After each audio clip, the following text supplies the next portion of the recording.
I heard the news recently that the Sangharaja Somdetnyana Sangwara, his funeral will be in December. Just made me think back because I think he was the second Buddhist monk that I met when I went to Thailand the first time as a layperson. The first one was an Australian monk who was teaching meditation at Wat Pawan, and I was attending his classes, and just out of good fortune, one day walking between the place where the building we did the sitting meditation and the brand new Pali school, which is another tall building, I think it's about 6 stories, with air conditioning, where we did the walking meditation. It's a very nice place to do it. We'd go past Somdetnyana Sangwara's kuti every time, and in those days he was not yet the Sangharaja, he was still Somdet, an abbot of Wat Pawan, and a lot younger, in his 60s, I think, late 60s, and he was always a very kind presence in the monastery. If you saw him, he was always very composed, peaceful presence walking around, and he'd smile. And there's one occasion, me and my friend were walking along and he actually stopped and talked to us briefly, which was a surprise, a very nice surprise, because we already worked out, looking at the size of his kuti, he must be somebody very important, very grand kuti, and realized he was the abbot, and he had the bearing of a great master. He was composed, peaceful, and so when he stopped and just briefly gave us encouragement to practice, I think he knew we were in this meditation class, and who knows, potentially going to become monks. He gave us a few words of encouragement. He could actually speak a few words of English as well,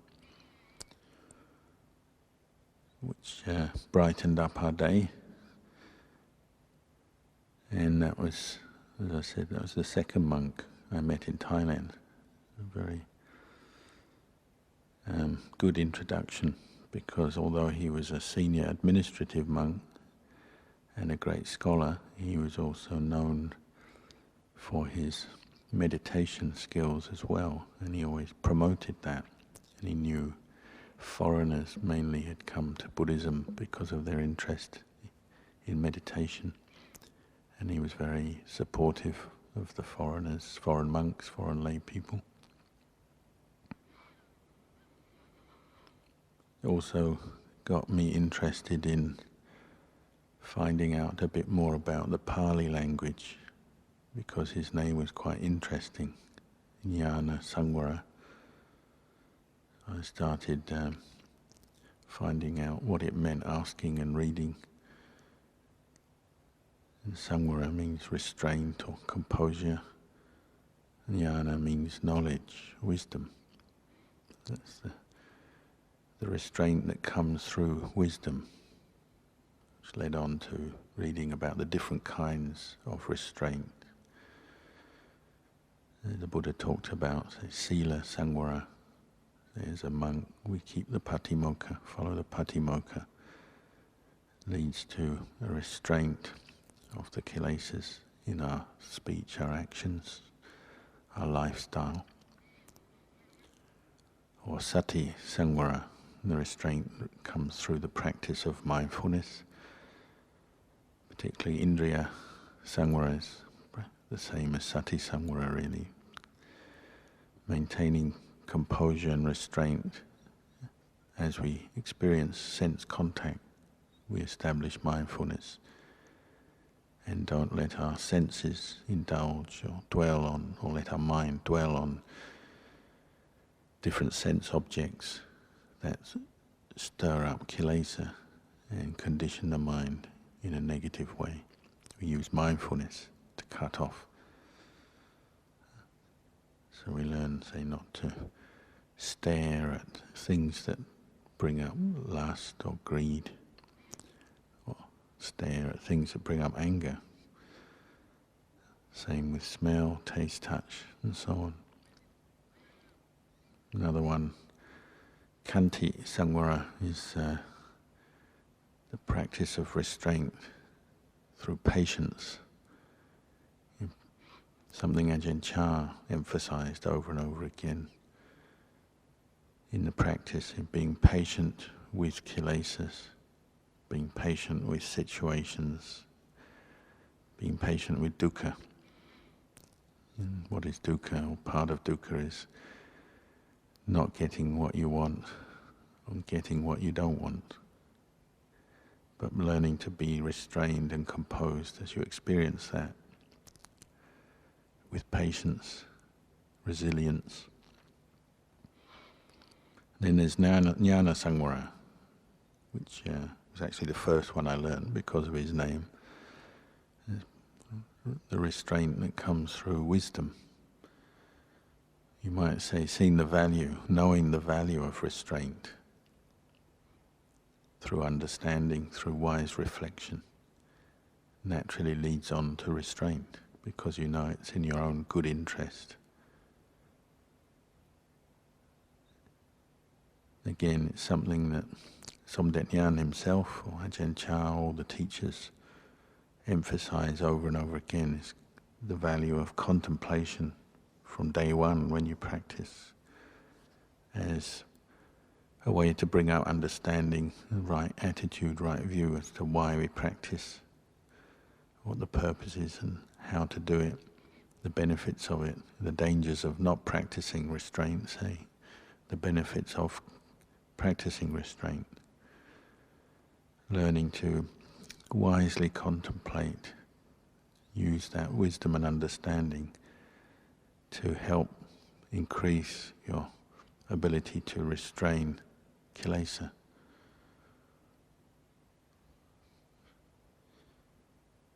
They used to say, it's like wisdom, Ajahn Chah always used to say, we practice sila, learn to keep the precepts, develop samadhi, and then develop wisdom. But actually you need wisdom first as well.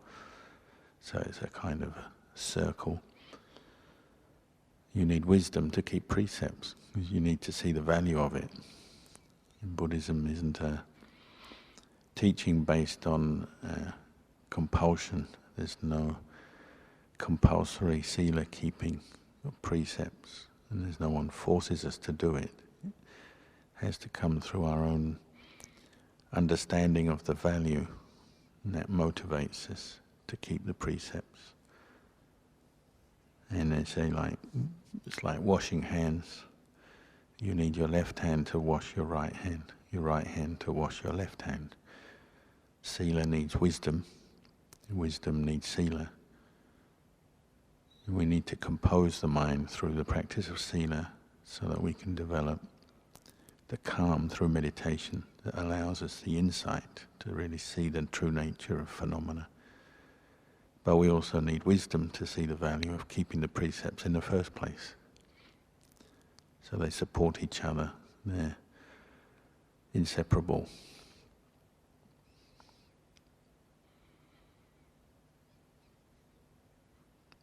Part of that practice, Ajahn Chah always used to emphasize the importance of little things, details.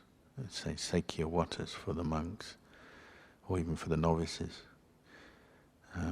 8 precepts for anagarikas, and the various core wata, or monastic practices, to take everything as important, not to develop a kind of a careless or casual attitude where you say, oh, this doesn't matter, it's only a minor rule or a minor practice. It's just somebody else's interpretation.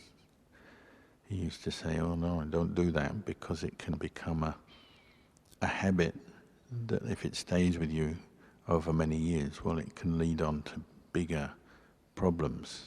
So he used to give the example of, say, one thing leads to another, little things lead to bigger things. So maybe, say, you're careless with talking to, say as a bhikkhu, maybe talking to women too much, following the Buddha's advice to Ananda, best not to see them. If you have to see them, don't talk to them. If you have to talk to them, we'll just keep it brief. And Ajahn used to say, well, if you keep talking to someone more and more, get familiar, get to know them, well then that sense impression sticks in your mind.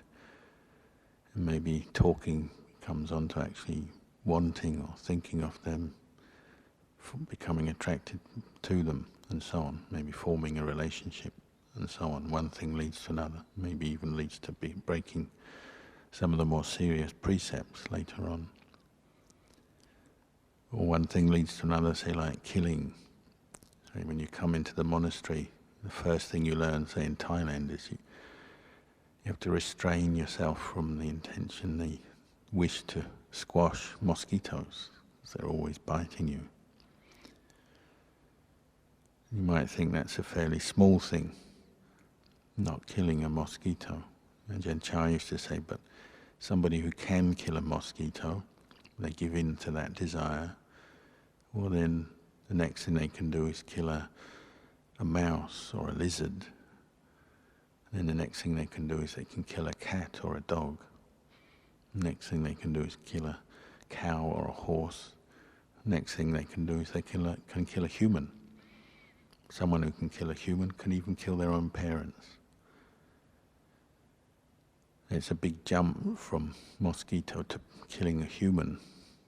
But what he was pointing out is the process by which kilesas, which are a little bit like kind of a virus, and they can multiply and grow, intensify, strengthen over time if they're unaddressed, and little things become bigger things.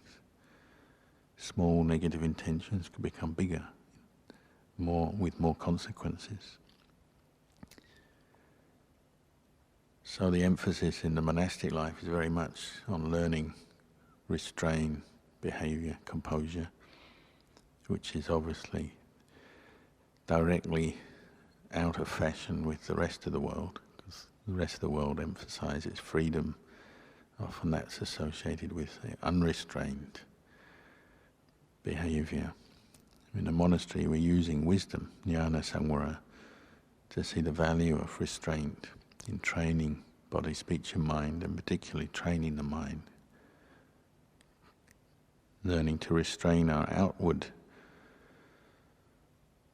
expression of the kilesas so that we can become more aware of the roots of the kilesas. So as we practice restraint, composure in the sila and in our day-to-day activities and lifestyle, the mindfulness we generate, the patience, the wisdom that we're generating, all is providing these supportive conditions for meditation.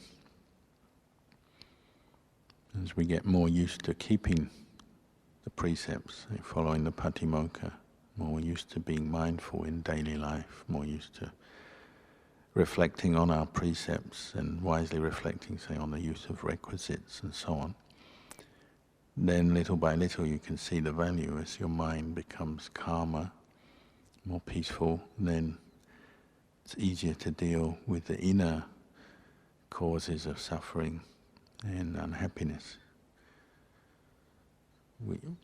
Those we call the kilesa.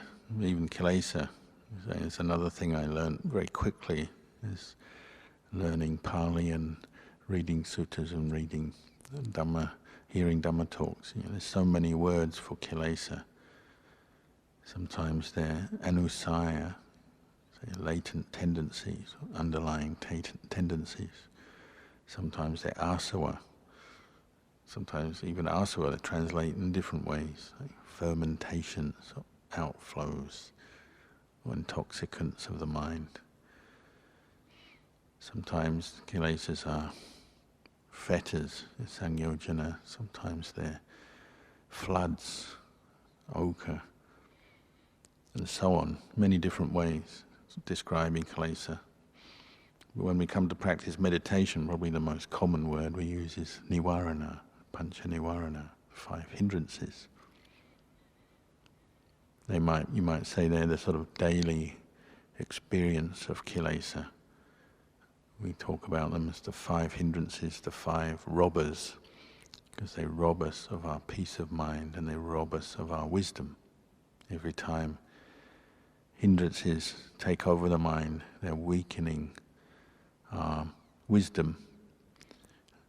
So they're hindrances, they block us from following the path, doing more good, whether it's on the level of dana, sila, meditation, or insight.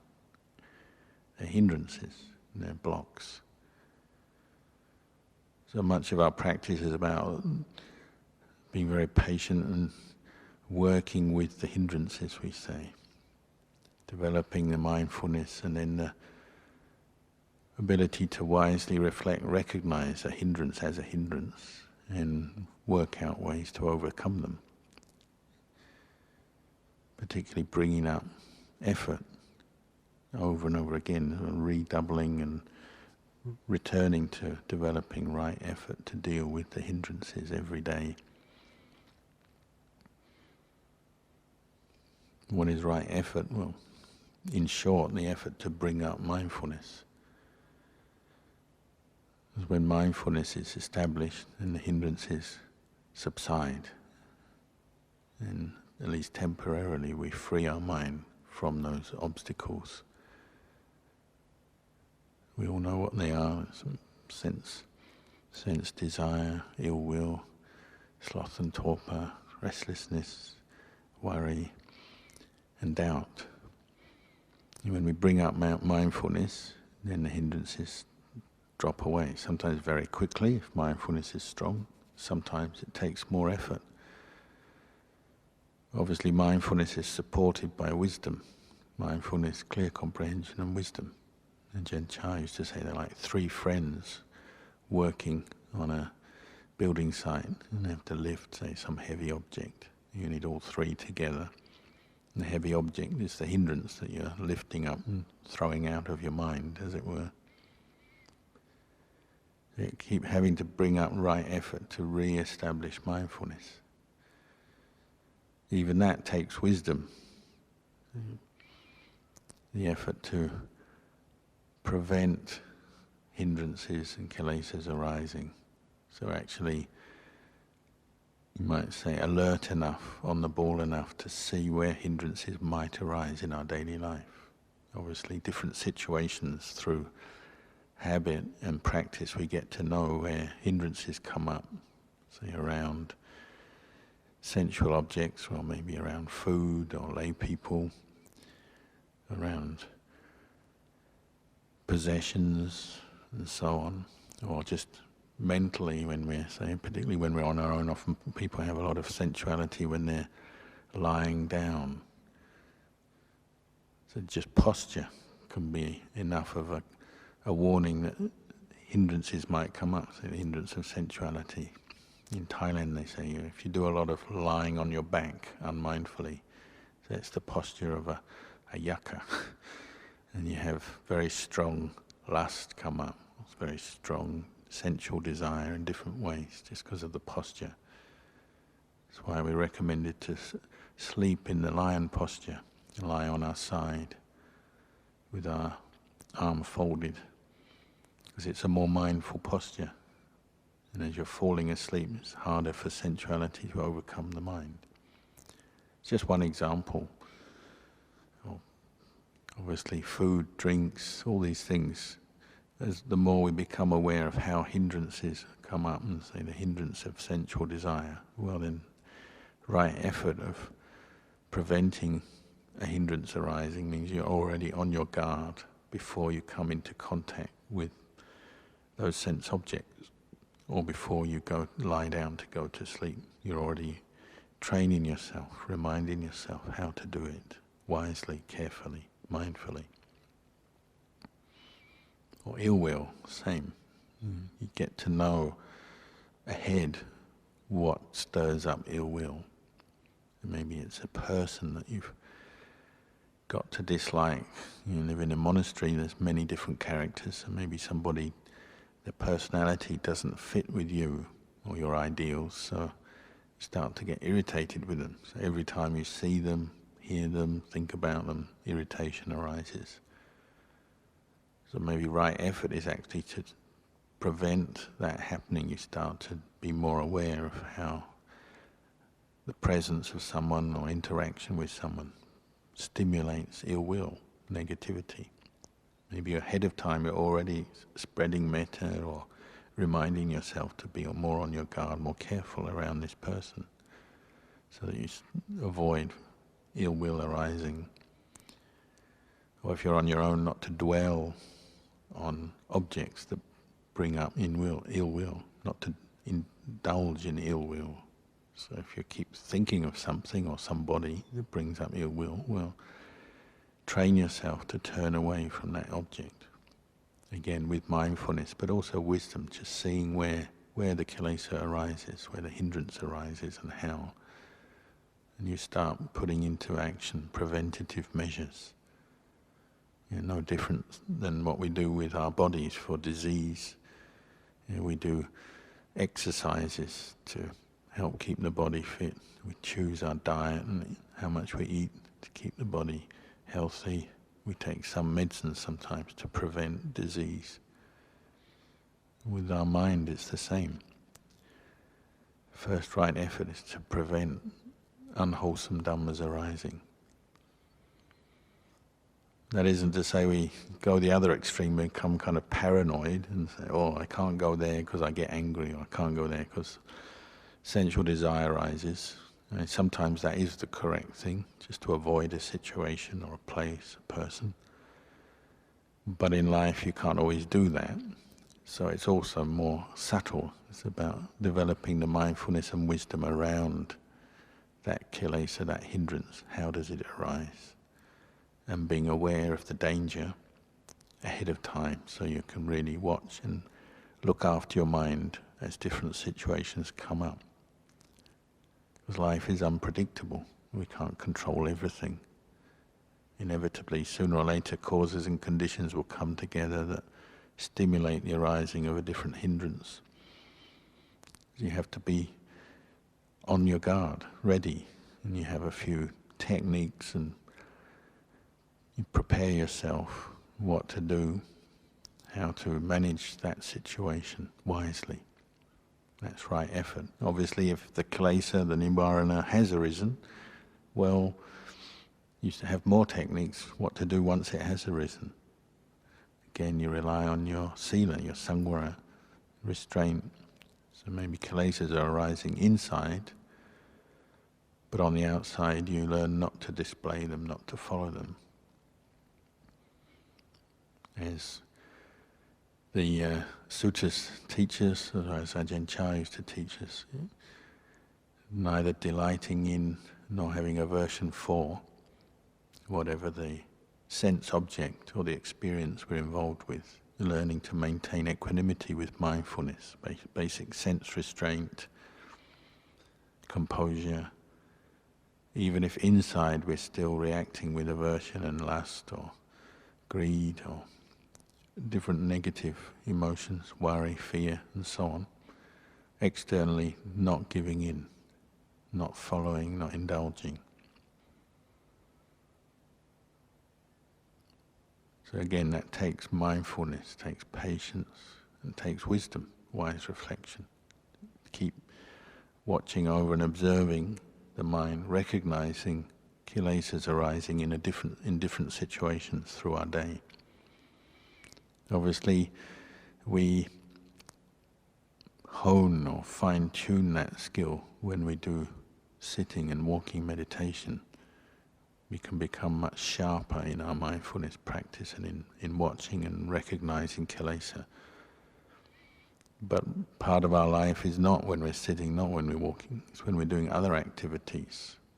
standing, sitting, walking, lying down. So we have to be able to bring up the same qualities that we're developing in our formal meditation in all situations, interacting with other people, eating, bathing, working, going back to our kuti, falling asleep, waking up. Every situation we're learning to develop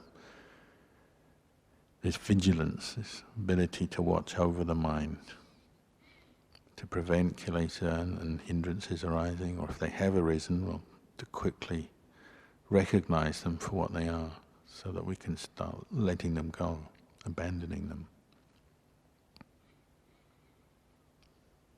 And maintaining the wholesome states of mind that have arisen, or if they haven't arisen, well, the effort to bring them up. Over and over again, Ajahn Chah used to emphasize the way it is with meditation. We put all this effort into bringing up mindfulness, restraint, wisely reflecting, to get the mind to the point where it does start to let go of the hindrances. We start to experience some peace, some freedom for a while, and it's good. We get joy, we get piti and sukha. But he said the hardest thing of all is maintaining that, looking after it. As soon as the piti and sukha arises, already it starts to fade.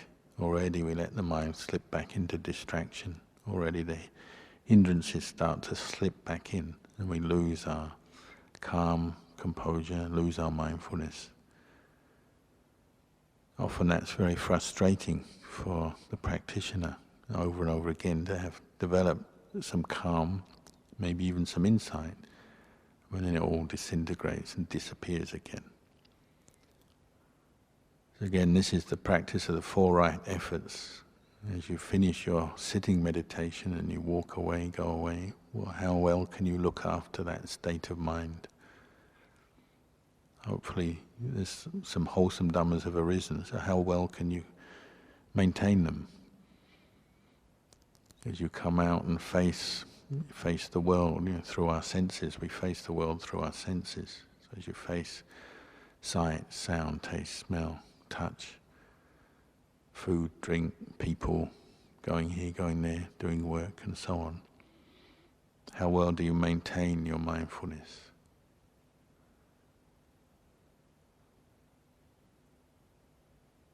The four right efforts are constantly supporting the development of mindfulness, and mindfulness supports the four right efforts.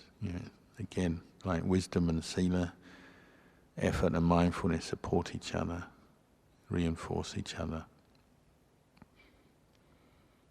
Another problem is we put all this effort into developing mindfulness and then samadhi, and I think all of us have probably experienced times where the hindrances go quiet.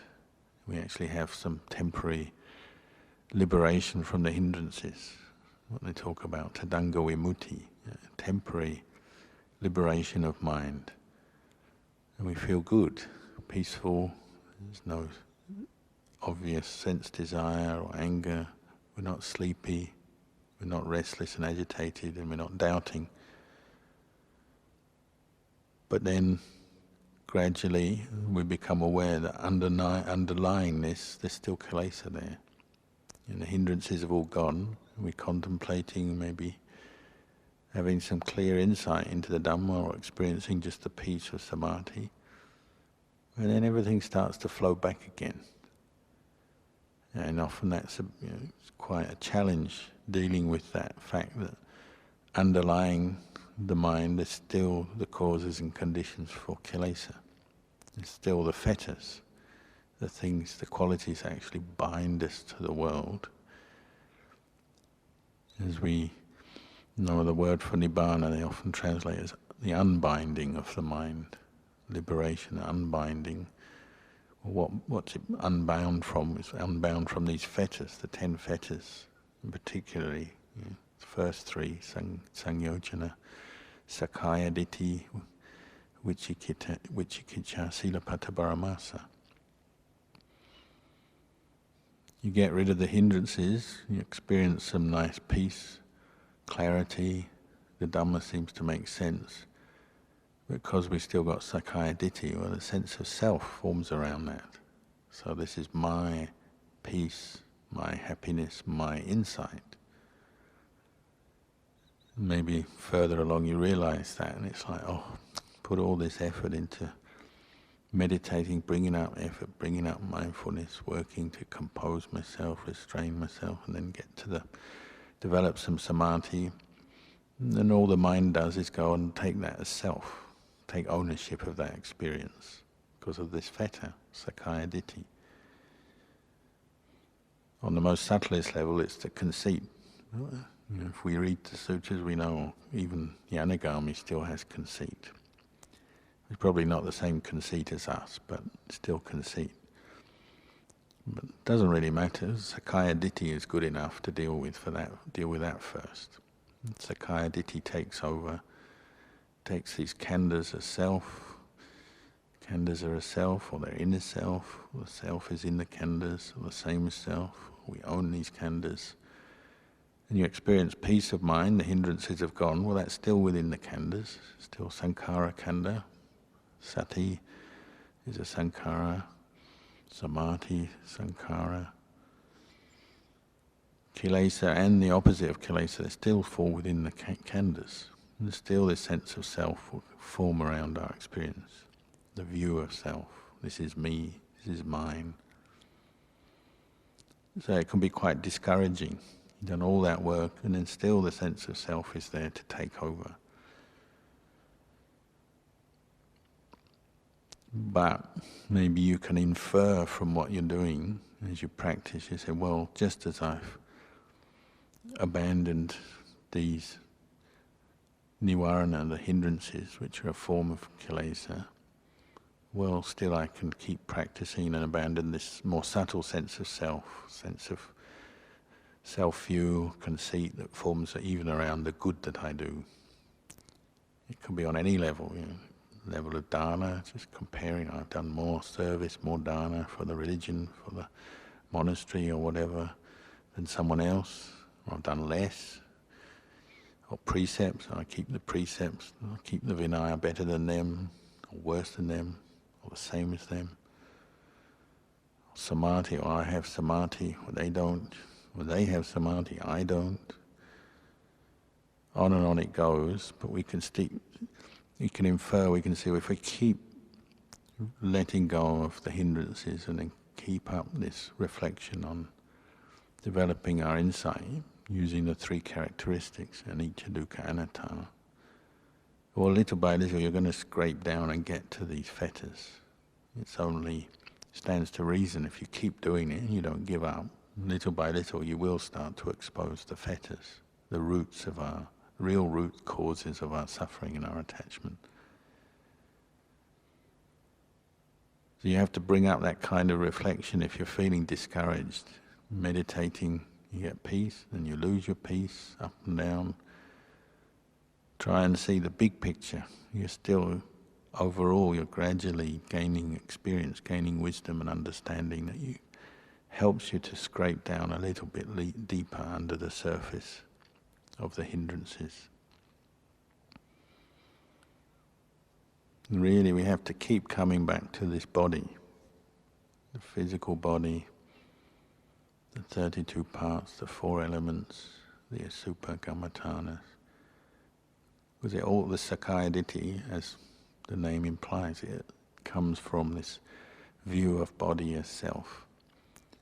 And with body we have the senses, so the sense contact that we have, seeing, hearing, tasting, touching, all the basis for this sense of self-view to arise. And our thoughts take as self, our views we take as self. So keep coming back to the body over and over again. Keep being willing to look at it more deeply, however boring or repulsive, tiresome it is. And little by little, that's the sense of weariness with the kilesas will start to come up. We get weary of falling into lust, get weary of falling into anger and indulging in these states. The more coarser or the more extreme kilesas, little by little we lose interest in them because we see their suffering. You don't want all the physical manifestations of kilesas, which you might say are the coarsest. As you contemplate the body, you become aware. When you have extreme lust, there's a lot of sukha vedana and seeking sukha vedana, but then it doesn't last, fades away, and then we want more of it. Or all the different kinds of hormones and chemicals that come out, whether it's lust or anger. The kind of lust or anger that leads us to break the precepts. We start to weary of it, lose interest in it, because you can see very clearly it's suffering. It's not peaceful. It's not peaceful to get angry. It's not peaceful to fall into states of lust or strong sensual desire. So the more you contemplate the body, the coarser defilements the mind gets weary with. Not only the hindrances start to fade away, but also getting down to this sangyojanas, sakkaya ditthi, the sense of self, the viewer self. And you see the monastic form, the monastic lifestyle is geared to helping you there. And we all shave our heads, wear the same robes, we follow the same vinayas, we have the same teacher, follow the same practices and so on. It's not like the world. We're not competing with each other, rivaling each other, arguing with each other and so on.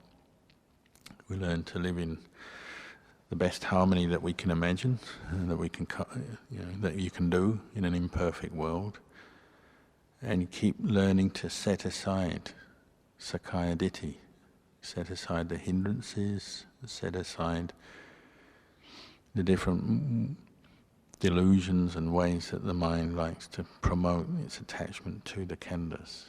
So our strongest views, the strongest views we hold lead us to argue. From arguing we go on to fighting. So people can kill each other over their views, different views over race or religion, culture and so on. Or just strongest, coarsest attachment to power or possessions, authority, money, wealth. That sense of me, mine, sakkaya ditthi leads people to rival each other, compete, even harm each other, fight each other, kill each other. At least on that level we can start to see the suffering of sakkaya ditthi, start to erode it away, keeping the precepts, developing mindfulness, seeing the coarsest level of kilesa and abandoning that. Underneath we might still be disappointed or depressed, but there's still all that conceit and the more subtle attachments. Even the sotapanna still got anger and lust, still got attachment to, when they say fine material existence or immaterial existence, based on the attachment to the jhanas and the bliss of the jhanas. Still got conceit, restlessness, and obviously avijja, ignorance, still there. Sometimes we know too much and we feel depressed and think, I can't do it, it's just too much. But also look at what you have achieved. To stay in the robes, keep the vinaya, develop meditation, you've already achieved much. You've already proved to yourself you can let go of hindrances, you can let go of the coarser defilements. You can challenge your sakkaya ditthi and let it go, even if it's not finally gone yet. As you do that, say as you review the practice you've done, maybe also some of the wholesome qualities arise, like gratitude to the teachers, to the Buddha, Dhamma, Sangha, to the different teachers we've had, gratitude to the people who've supported and helped us in our practice. Compassion arises, compassion for yourself, compassion for others, because you understand more how suffering comes about, and we're all the same. As human beings we have the same tendency to suffering. So compassion arises. And as you review your practice, you say, well, even though there's still more to do, I have achieved something. I have managed to let go of some sakkaya ditthi, or some of the causes for sakkaya ditthi. And obviously, the other two of the first fetters are also eroded at the same time. If you can see the practice you've done, the benefit you've gained, or doubts, uncertainty about the practice and the value of it and what it is we have to do, will also be eroded. More confidence in your own ability to practice, and more confidence in the practice, in what the Buddha taught, in the Buddha's enlightenment, the enlightenment of the Sangha, the Arya Sangha. So doubts drop away little by little. The Sila Pata Paramasa also drops away. It's based on, you might say, wrong views, attaching to different practices, just believing this will get me somewhere, get me results. Wrong beliefs, wrong views, fumbling around, not quite sure why you do something, or thinking you do this and for sure you'll get to Nibbana. But just approaching it in the not quite the right way with enough mindfulness and wisdom. But as you practice and review your practice, you see, I don't do that quite so much as before. Not so much fumbling around, not so much doubt, and not so much strong or coarse sakkaya ditthi. Hopefully that gives you some motivation, some happiness to keep practicing. You can see it can be done. All of us can do it. And as Ajahn Chah used to say, you just keep practicing, little by little the water jar gets full. You keep bringing up mindfulness, putting effort into it. You keep reflecting on the Dhamma, keep reflecting on anicca, dukkha, anatta, seeing all phenomena, physical and mental, body and mind, are subject to anicca, dukkha, anatta. Little by little our insight deepens. Little by little the jar fills up. Even if you've only got a little puddle of water at the bottom of your jar, if you don't stop practicing, we can be sure it's going to get fuller and fuller over time. So in the end, when we do have doubts about the practice, even though we ask and we read and we study, probably ultimately the best thing to do is just keep practicing. Keep bringing up mindfulness, keep reflecting on the Dhamma internally, not just remembering the Dhamma, but actually seeing and looking at your own experience. Little by little the doubts will fade. We'll put them to rest through the practice.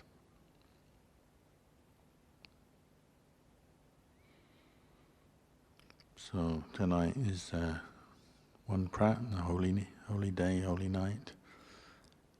So usual program, carry on practicing, meditating, sitting, walking, and at 11:30 we'll have some paritta chanting.